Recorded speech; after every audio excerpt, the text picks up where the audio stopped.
Your team isn't just a group of people, it's an ecosystem. And like any ecosystem, it needs the right balance to thrive. Introducing Cultivating a Rainforest Team Culture, an immersive one-day leadership training inspired by Jason Kay's best-selling book, Journey to a Rainforest Team Culture. Learn how to build a team's culture that's resilient, innovative, and unstoppable. You'll leave with clear leadership frameworks, actionable strategies, and the tools to foster motivation, engagement, and problem solving. Join us and transform your office into a thriving rainforest where your team can grow like never before. Register now at www.jasonk.com. That's www.jasonkae.com. Welcome to Leading Your Culture with Bill Nye. This episode is brought to you by Multifamily Media Network, delivering the latest news, ideas, and inspiration across the multifamily sector. Now let's go ahead and jump into the next episode of Leading Your Culture with Bill Nye. Welcome back to Leading Your Culture by Bill Nye. I'm your host, Bill Nye. I want to talk to you for a few minutes today about hiring and interviewing. So I saw something on LinkedIn today that reminded me of something that I say many times when I'm speaking about this topic to clients around the country. We all see this and it sounds really smart. It sounds really good. And so we see this statement all the time, and I see people like, I completely agree, 100% agree. And the statement is, hire for attitude and train for skills. Yeah, on the surface, it sounds really smart, but I'm going to tell you why it's wrong. Because it is wrong. The idea of hiring for attitude, again, it sounds good on the surface, but I think it's actually missing the target completely. So think about it for a moment. We all know somebody who is the most likable person. They have a great attitude. They're fun to be around, but you'd never hire that person to work for you. They lack the work ethic. They lack honesty or integrity. Sometimes they're even flat out just a dishonest, corrupt, crooked person. Hollywood is full of movies where there's a lovable character who is an absolutely terrible human being. And so, the idea of hiring for attitude suggests that as long as a person has a good attitude, they're going to be a good employee. And that's really just not true. Instead, I want you to consider, my theory on this, or my philosophy, which is hire for values and train for skills. Now, what's the difference? Well, first of all, values, work ethic, honesty, integrity, decency, kindness. These are all values, right? And so the one thing that I've learned in life is that when you meet a person with really high values, they always happen to have a great attitude.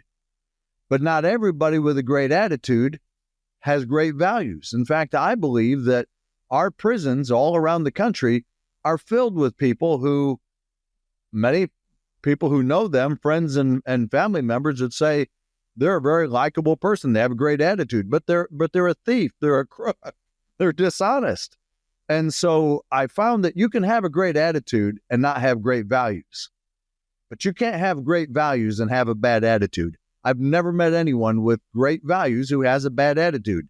So when you're looking to add people to your team, because as you know, I talk all the time about, leadership and culture, whether it's here on my podcast or whether it's in my talks around the country as a professional speaker, I talk about leadership and culture all the time.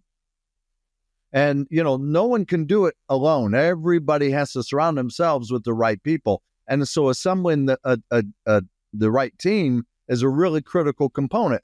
And so being able to identify whether or not the person sitting across from you has the values you're looking for becomes really important. Let me give you an example, give you a little tool to think. One of the questions I always ask when I'm interviewing someone is, tell me the last time you bestowed an act of kindness, just a random act of kindness on a complete stranger.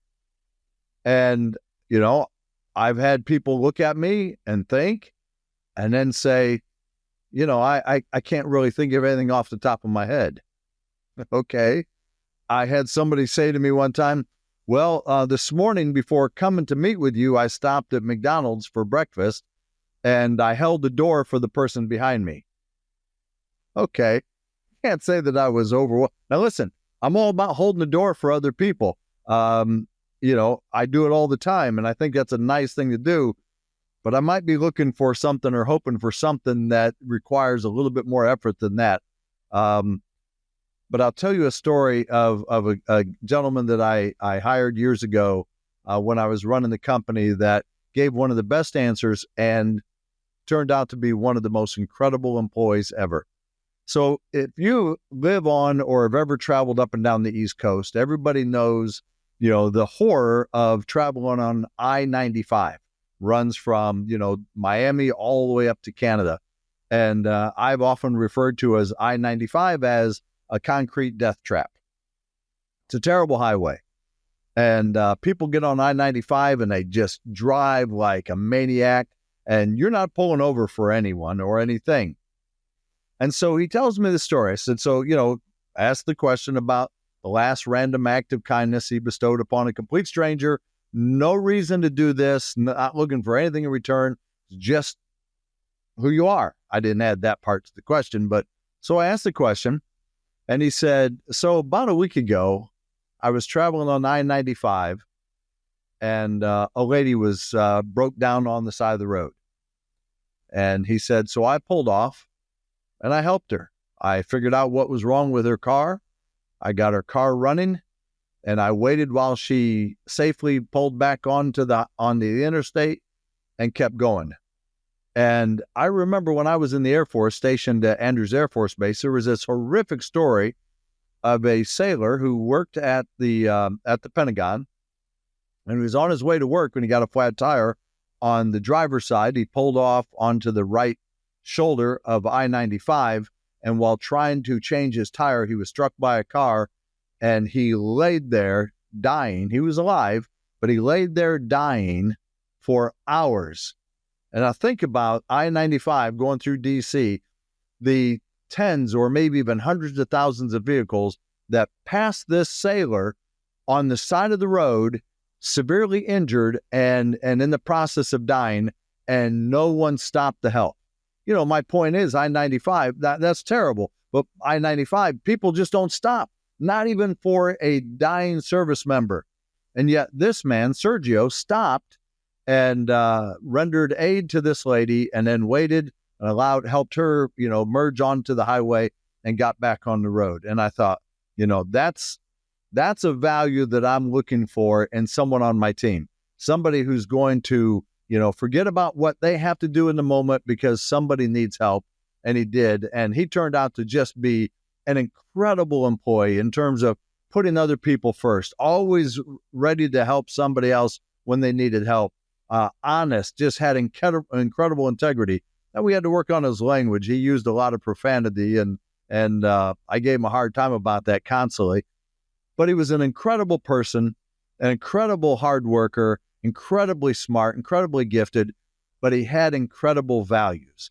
And so when you're thinking about the hiring process and interviewing and adding people to your team, I think it's important that you're always looking to bring people onto your team who just behave with the highest personal standards on a regular basis.